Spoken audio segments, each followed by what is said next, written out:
It is an honor today to have Rusty Fulling on the podcast. Rusty serves as founder and CEO of Fulling Management and Accounting Incorporated in Olathe, Kansas. Since April 2000, Rusty's been focused on helping business leaders make sense of their numbers, grow their profits, and gain peace of mind. With a passion for mentoring others, Rusty seamlessly integrates faith, storytelling, and humor into his leadership approach. Beyond the professional realm, he's a dedicated family man, celebrating over 32 years of marriage with his bride, Pam, and he loves hanging out with their two daughters, their son-in-law, and they are very active. They have very active granddaughters. I'm so glad you were here. Thanks for being on the show, man. Hey, thanks for having me. And I'm going to have to update my bio. I just realized I missed a year in our marriage. I know. So we can got to get credit for that. Edit that out, please. So I need to get credit, or my wife needs to get credit for all those years. Well said. 33 years. 33, well done. Coming up on 34 even. So yeah. Oh, that's fantastic. We're cranking away, but no, thanks for having me on. So. Welcome to Catalytic Leadership, the podcast designed to help leaders intentionally grow and thrive. Here is your host, author and leadership and executive coach, Dr. William Attaway.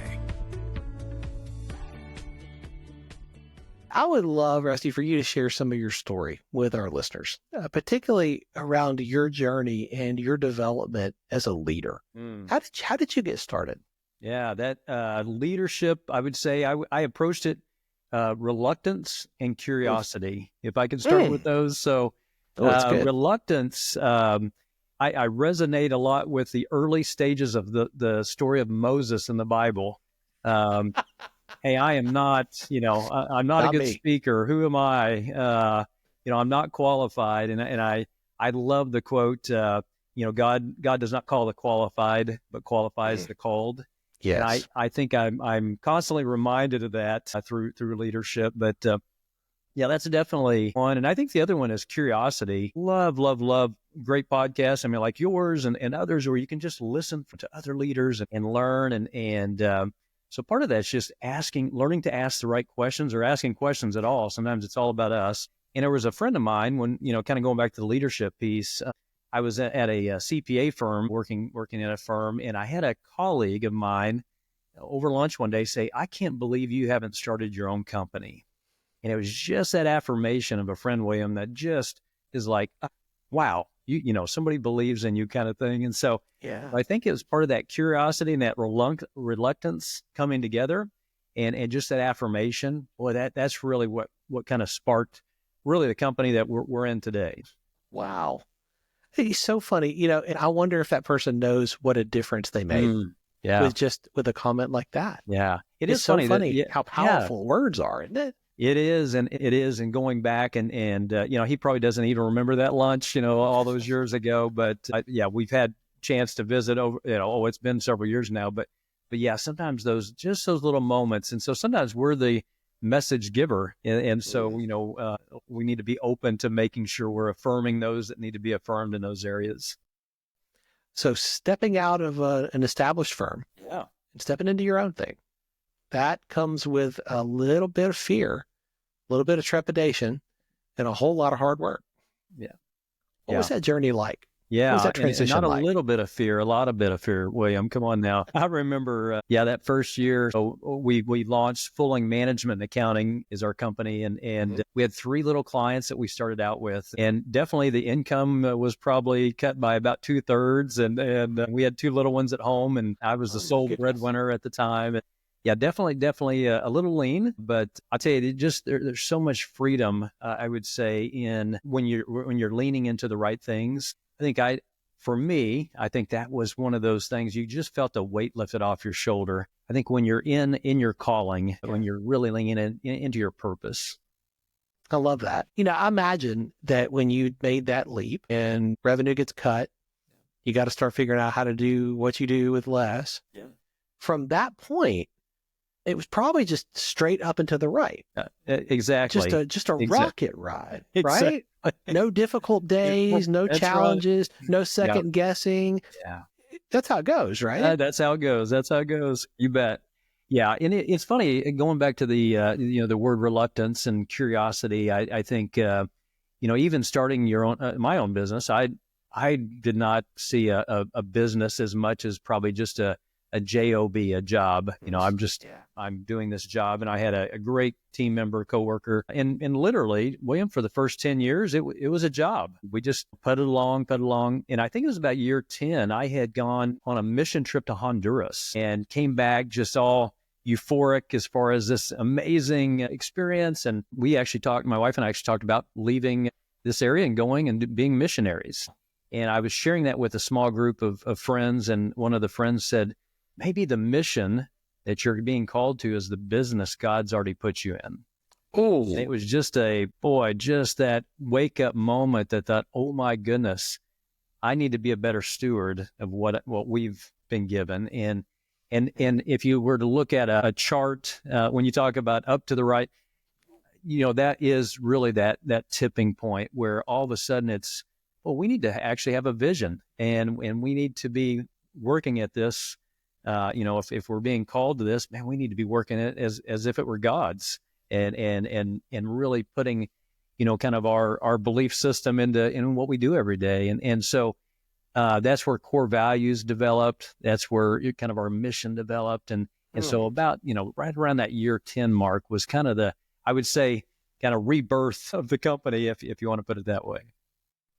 I love that story because I think there are a whole lot of people, and perhaps some listening, who think you got to have your values, you got to have your statements all nailed down. Everything's got to be perfect before you start. Yeah. And that's what's holding them back from starting. Yeah. Because they're waiting for all that to be perfectly established. Yeah. You did not wait. I did not wait. Yeah. Your perfection versus progress story reminded me of, I've got a 5-year-old granddaughter, and I was ironing a shirt, and she said, "What are you doing?" I said, "Oh, I'm getting out the wrinkles." And so she watched.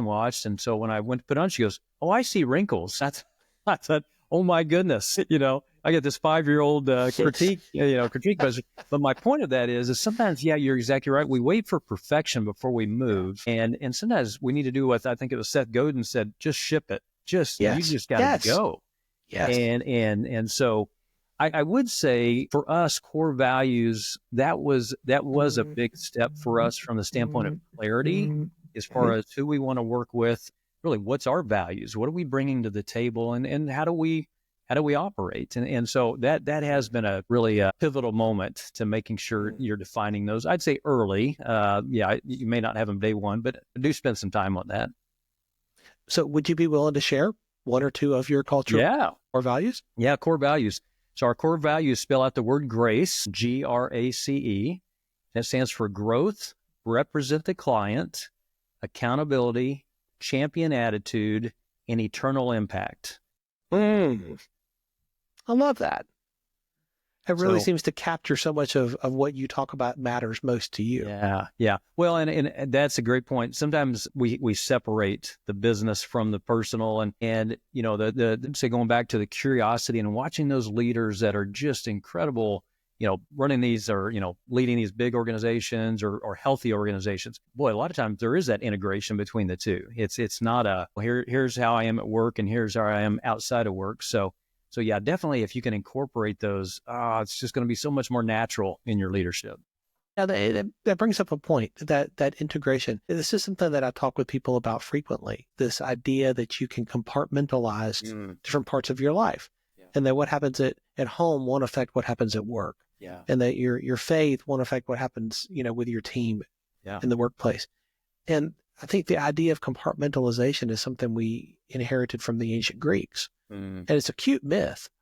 It's just not true. Yeah. And I love how you talk about integration, because I think that's what it means to live a life of integrity, where every part touches every other part. Yeah. Has that always been important to you, or is that something you've learned along the way?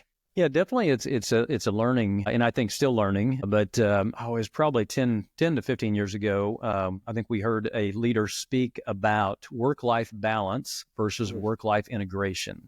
And sometimes I want good work-life balance, and a lot of times that is that separation. I can't think about work. I can't do this, and where integration almost becomes a little healthier in our environment. We're a virtual team, and I mean, we're invited into people's homes. When I'm talking to our team members, they're working in their homes. And so we are integrated.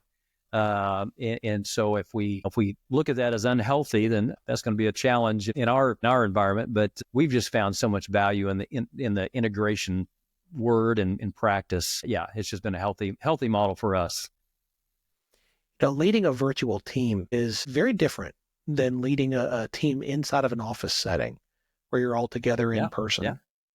What are some of the things that you've learned about building a healthy culture in a virtual environment? Yeah. We started really totally virtual back in 2020 during the COVID season. And Sure. And one of the things we immediately found helpful was just those daily check-ins, those daily buddies, buddy system where you're just checking in from a mental health standpoint and minimizing isolation, that kind of thing. And so even today, we still have some of those check-ins and those we do. In fact, we've got one coming up. We'll call it a timeout, where we actually do almost like a fun lunchtime on a virtual model, and where we may do a game or so forth. But we're definitely more intentional. I know in this, we do have an all-play staff meeting every Tuesday morning where we'll we have everybody share their wins for the week, and I love that. Maybe some shout outs. And so we look for ways to, just kind of invest in our team weekly and then incorporate serving and fun opportunities. And so serving, it's amazing. One of the things we do virtually is we do a 5K to raise money for World Vision for clean water initiatives. Well, you can run from wherever you're at or walk from wherever you're at. And so a lot of our team does that. I think it's coming up in May this year. And then once a year, we fly all of our team in to Kansas City, where we're kind of headquartered, and do a big 3-day offsite event or on-site event in this case. And so we'll do a family picnic. We'll do kind of a strategic planning day, and then a day we'll actually serve in the community. And so it's just been amazing to see just I'd say the health that's being built in those models. And we've had multiple team members say, I felt much closer to my virtual team than I ever did working for a company where we were in person. Oh, so my goodness. Those are some fun comments, and just kind of it's neat to see those kind of things happening. So, creating a culture like that is not something that happens accidentally. And I think it's important for every one of our listeners to understand, you didn't just stumble in one day and realize, oh, wow, we have this healthy culture. I don't know how that happened. Yeah. Yes. You were very intentional in how you built this.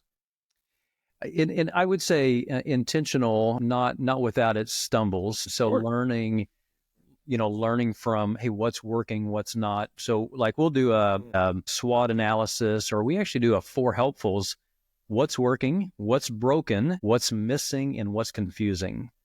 And so we'll do that model once a year with our team. And it's fascinating to hear those kind of things, from a team perspective. The other neat thing is we'll bring in outside leaders just about every week to our staff meetings via video to do some type of teaching that goes along with our core values and our culture. And so if you're constantly talking about those things that are important to you as a team, it just infiltrates, and it's like, we have a decision to make. Oh, here's our values. We know exactly what, how we need to make that. You don't have to continue to make the same decisions over and over again. That's correct. You've pre-decided what matters most. Or it doesn't have to go up to the top of the food chain to say, how do we do this? It becomes an easy decision. I love watching entrepreneurs build businesses. They're so different. Every one of them is so different. But in your case, we are so similar, you and I, in that our faith informs so much about who we are and how we lead. When you are in your culture, in the culture of the business that you started, where does that play a role? Like, there's so many people I think who listen to this and they're like, I can't bring my faith into who I am as an entrepreneur. They want to hold that back because they feel like, well, that's personal, or I don't want to be, trying to beat people over the head with this or in an unhealthy way. How do you lead from your values as an entrepreneur? Well, I think you just hit it, values, and defining those values first, because it can be, if it's kind of that secret values, well, people aren't going to know, what do you stand for? So I think that starting with that values list is extremely helpful. Everyone, when we hire somebody, one of the first things we do before they even come on board in the interview process is we talk about our values, and it helps people opt out if they want to opt out, but it also helps those that want to opt in. Yeah, I'd like to continue with that. So that's one. I think also learning from other groups, other people that have gone before us. There's a great group called Unconventional Business Network, and they do an amazing job equipping business leaders who want to apply biblical principles to their business leadership. And so, we'll partner with groups like that. Global Leadership Summit is another incredible group, that I know you're familiar with. And just learning from those other leaders that have gone before us. No sense of reinventing the wheel. Getting into environments like that where you're with other people who are of like mind and like values. That's why I've continued to go back to the Global Leadership Summit every year for 25. This will be my 26th year this year. Nice. Yes. To attend that, because I find value there, and I find synergy with other people who hold similar values. Yep. We can learn together and challenge each other and grow together. And I really want to challenge our listeners, if you're not doing that intentionally as a leader, and even better with your team, you're missing a very important part of the leadership that can take you to a different level. Absolutely. And even with that too, I think even in getting involved with small groups or mastermind roundtable type groups, yes, that can challenge you and encourage and help you, equip you in some of these areas. And so, don't think that the danger, and probably if I look back 25 years when we started, the danger is you feeling like you're totally alone. And I'm the first one to ever do this. And so I think there's so much value to be learned from, again, those folks that have set the bar already and a little bit further down the path. Well said. 33, almost 34 years of marriage. Yes. A family man who has prioritized his faith and his family, and the business has not suffered. The business has grown over the years. That's a balancing act. And you talked a minute ago about work-life balance versus work-life integration. What's your secret? Like if somebody were to ask you, hey, I'm at the beginning of that run, I'm starting the business and I've got a young family, and like, how do I do that? Yeah. I think going back and prioritizing, there's a great book called The Strength of Purpose by Elizabeth Dixon. And one of the things she talks about is defining your own purpose statement, or, almost your core values or your mission statement, I guess that'd be better. And I think, if you can define those as a couple, if you're a married couple, define those, what's important to you. That's going to help answer the question you just asked. For us, family was very important. And for my wife to be able to be a stay-at-home mom, that was something she really wanted to do. And so that meant we needed to make some changes in spending and different things like that. And it wasn't always easy when your friends are going, well, you need to be doing this, you need to be doing this. But defining those early and being on the same page, just sometimes spouses can go different directions, but doing that together, that's been something that we've seen helpful. It was definitely helpful for us in just seeing those that have been successful in marriages, and especially during those tough seasons, well, just knowing, and who I can go to for support. Again, that's a small group.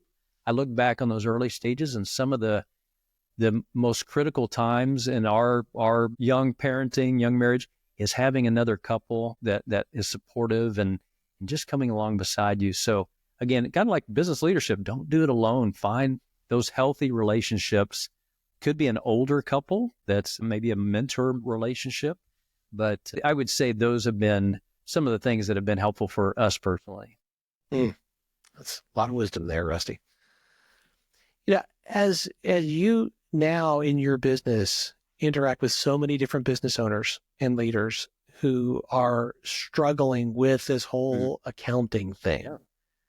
And they look at their spreadsheets, they look at their numbers, and it's just a sea of digits. They're like, I don't even know where to begin. I talk to these people. I see them. I hear what they're saying, and they don't know where to go. Yeah. What is it that you do to help bring some cohesion, some understanding to all of that? Yeah. We talk about helping business leaders get clarity, grow profits, and gain peace of mind. And one of my favorite quotes from one of our business owners we got to work with years ago, he goes, "You help me sleep at night." And I thought, man, if we're a good sleep aid, awesome. that's a great mantra. Some of it going back to the get clarity. It's funny. I was thinking of when you asked that question, I was thinking of a group of surgeons that we worked with a number of years ago, and we would bring in these 20-page financial reports, William, and their eyes would glaze over, and you're just going, "Oh, this is painful for all of us." And so finally, one day, I thought, okay, we are not making progress, and there was a lot of stuff going on, and they just weren't getting the cash flow process, and so I went to the bank and pulled out 50 $100 bills, so $5,000, and I sat down and I handed them each of them 10 $100 bills, and then we started going through scenarios. Okay, if you do 2 surgeries and you take one of Dr. Bill's surgeries over here, that means Dr. Bill, 2 of these bills go over to Dr. Dan, and it was fascinating just having a visual, an expensive visual, but a visual. All of a sudden, you start seeing these light bulbs coming on. Like, oh, we didn't need to vamp our waiting room because that cost us $100,000.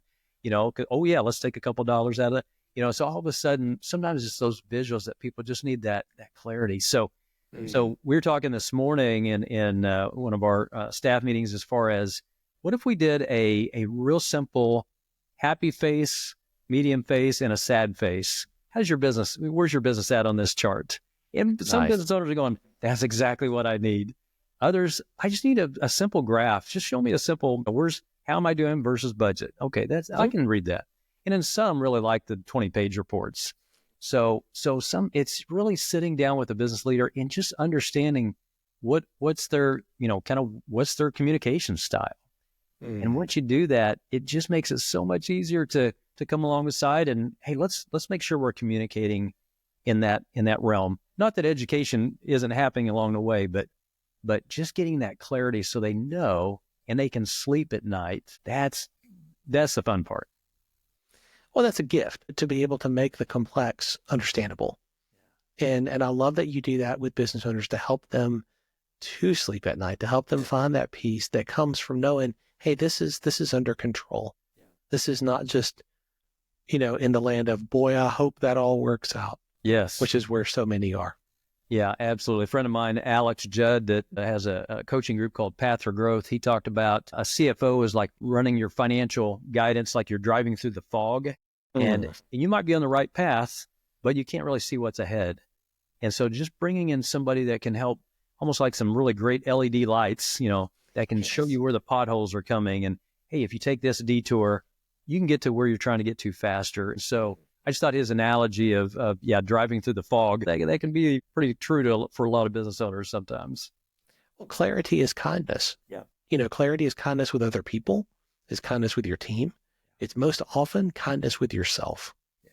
And that's what grants that peace. Yes. So, at this point in your journey, you have to lead at a higher level today than you did 5 or 10 years ago. Yes.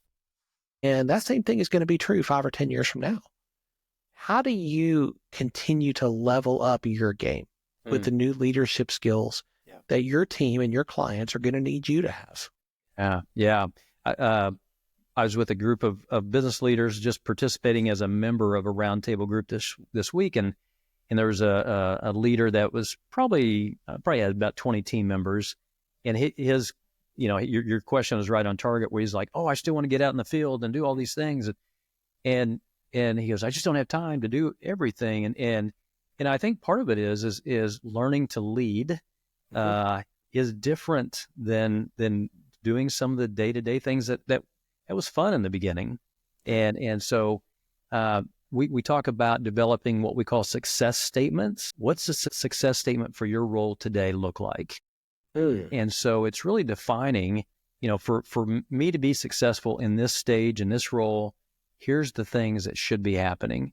And so for our team, we actually do that for each staff member, including and I'll actually go through in red, yellow, and green with our COO.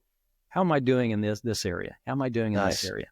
And like, for instance, William, one of mine is how am I leading the vision and mission of the company? And how am I making that clear? I am making it clear, I guess would be this statement. I am making it clear to our team.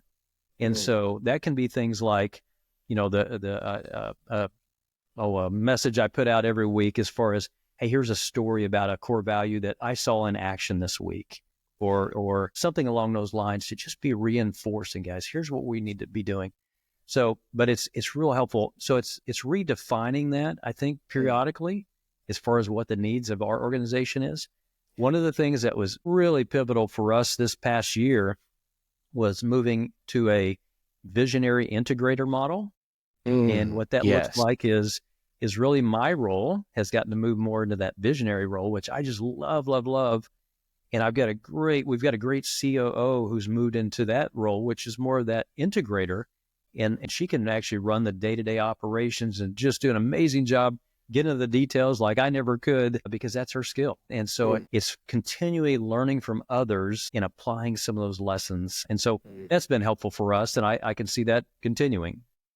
Oh, I love that. That model is one that I have many of my clients moving toward. The EOS model is just so helpful. Absolutely. So is there a book that has made a really big difference in your journey that you would recommend to the leaders who are listening? About 350 of them. You want me to just start listing those out?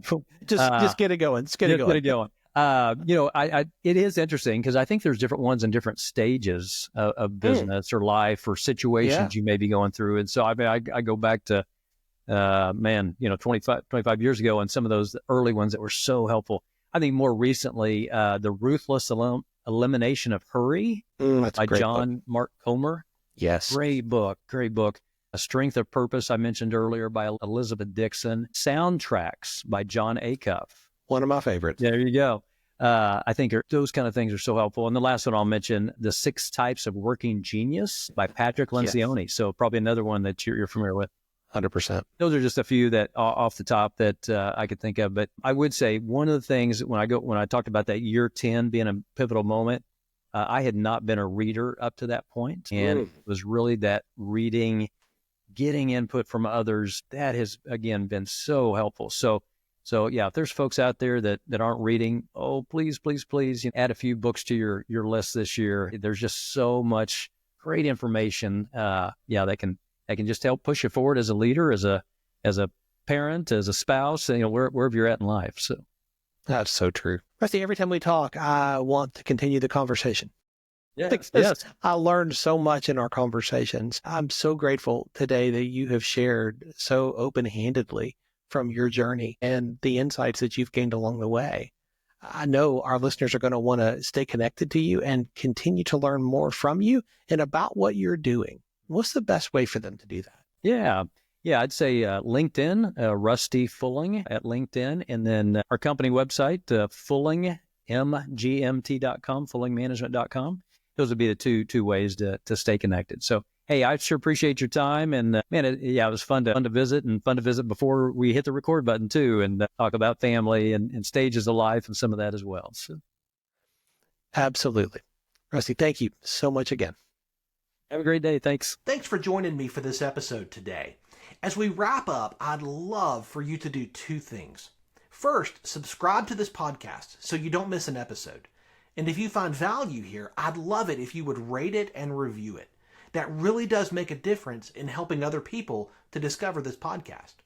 Second, if you don't have a copy of my newest book, Catalytic Leadership, I'd love to put a copy in your hands. If you go to catalyticleadershipbook.com, you can get a copy for free. Just pay the shipping so I can get it to you, and we'll get one right out. My goal is to put this into the hands of as many leaders as possible.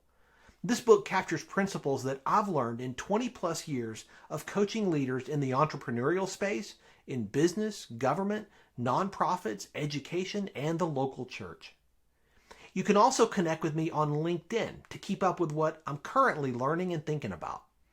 And if you're ready to take a next step with a coach to help you intentionally grow and thrive as a leader, I'd be honored to help you. Just go to catalyticleadership.net to book a call with me. Stay tuned for our next episode next week. Until then, as always, leaders, choose to be catalytic. Thanks for listening to Catalytic Leadership with Dr. William Attaway. Be sure to subscribe wherever you listen to podcasts so you don't miss the next episode. Want more? Go to catalyticleadership.net.